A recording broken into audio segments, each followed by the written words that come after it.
Hello, welcome back to my YouTube channel.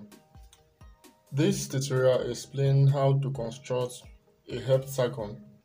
So if you want to construct a heptagon, you first of all draw a circle with a convenient radius and indicate O as the center.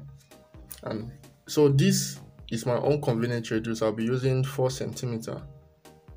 So I will now draw a circle. So now once you draw a circle,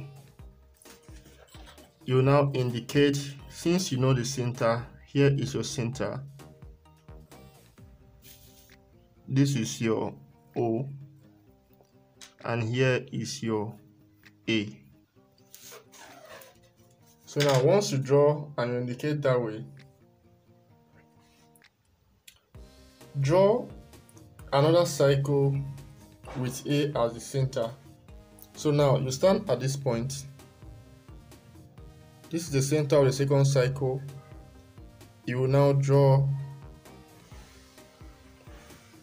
a second cycle. So now once you draw a second cycle that way, you will now draw a horizontal line AB.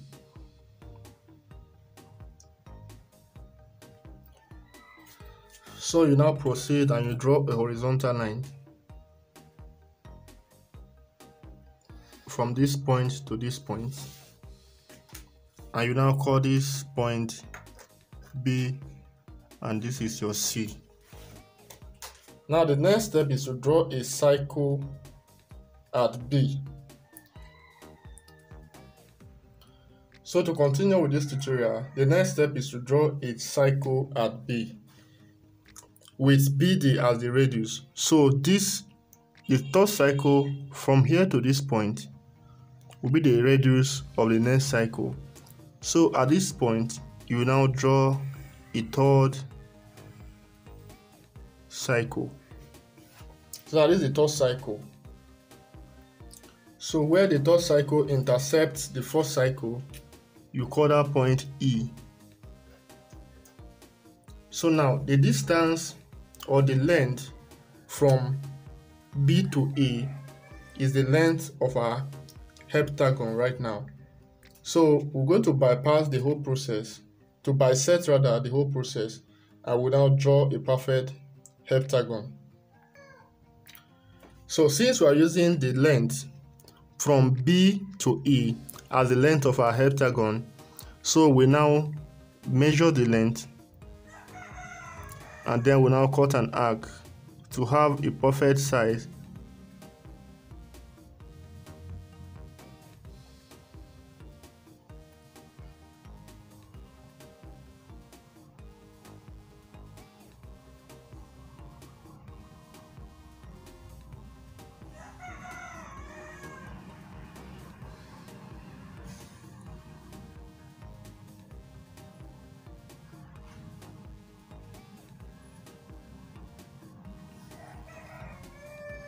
So once you are done doing that, you will now join all the lines together to draw a perfect hexagon. So this is how we draw our heptagon.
So this is how to draw a heptagon. Remember to subscribe, don't forget to like and share if this video is helpful. Thank you.